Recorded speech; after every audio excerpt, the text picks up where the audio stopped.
पूर्व मंत्री व कांग्रेस के वरिष्ठ नेता अशोक अरोड़ा अपने जन्म दिवस पर बोले, भाजपा में अहंकार और अहंकार भाजपा को ले डूबेगा। लोकसभा चुनाव में भाजपा द्वारा घोषणा पत्र जारी करने पर पूर्व मंत्री व कांग्रेस के वरिष्ठ नेता अशोक अरोड़ा ने कहा कि कभी घोषणा पत्र कहते हैं, कई संकल्प पत्र कहते हैं, बदल बदल कर कभी मोदी की गारंटी कहते हैं।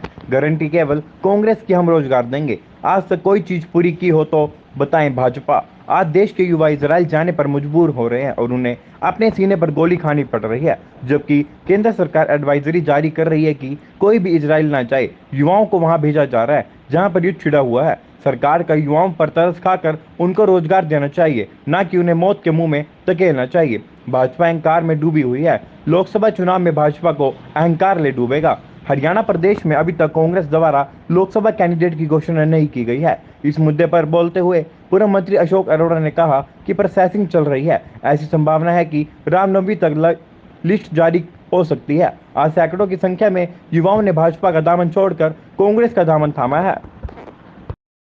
देश जब भी परिवर्तन हुआ है, युवाओं ने किया है।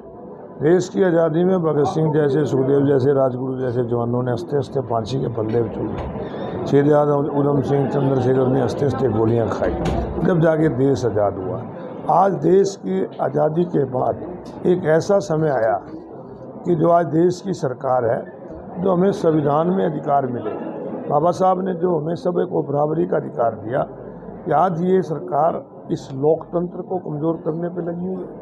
देश को, संविधान को बदलने को लगातार इस प्रकार की प्रचार कर रहे हैं। तो आज देश के संविधान को, बाबा साहब के संविधान को खतरा है। और भारी संख्या में युवा, मैं कहूँ सैकड़ों की संख्या में, राहुल बारना, विनोद राणा और सभी साथी आज आए हैं यहाँ पर। उन्होंने आज हमें विश्वास दिलाया कि जो लड़ाई इंडिया गठबंधन देश के लिए लड़ रहा है, देश के संविधान को बचाने के लिए लड़ रहा है, हम सब उनके साथ हैं। आज वो सभी लोग कांग्रेस पार्टी में शामिल हुए। निश्चित रूप से देश का युवा जब खड़ा हो जाता है तो बड़ी से बड़ी ताकतें गिर जाती हैं। आज आप देखो, हम तो बहुत छोटे से इंसान हैं। बहुत बड़ा प्यार कुरुक्षेत्र की जनता का, हरियाणा प्रदेश की जनता का हमेशा मिला। और आज भी जन्मदिन पर बहुत लोगों ने शुभकामनाएं दी।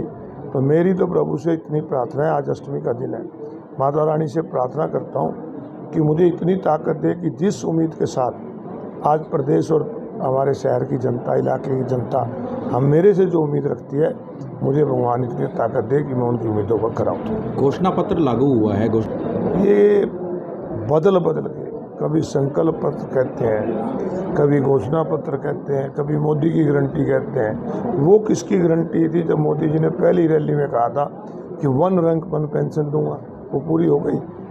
स्वामीनाथन रिपोर्ट लागू करके किसान की आमदन दुगनी करने का जो गारंटी थी जो पूरी हो गई। सबके खाते में 15-15 लाख लाने की बात कही थी, वो पूरी हो गई। 2 करोड़ लोगों को रोजगार देने की बात करी थी, आज रोजगार ना मिलने की वजह से इजराइल जा रहे हैं, बच्चे गोली खाने पर मजबूर हो रहे हैं। तो ये सब हौसले हैं आज प्रदेश की, और देश की जनता समझ चुकी है। अब नया चेहरा बदल के हरियाणा प्रदेश में भी आपने देखा नहीं, मनोहर लाल की सरकार फेल हुई तो नैब सिंह को ले आए, ताकि अपनी विफलताओं को छुपाने के लिए कभी गारंटी का नाम लेते हैं, कभी संकल्प का नाम लेते हैं। इनसे लोग ऊब चुके हैं। और गारंटी केवल कांग्रेस पार्टी की है, जो उन्होंने कहा कि हम 1 लाख रुपए साल का महिलाओं को देंगे, ये गारंटी है।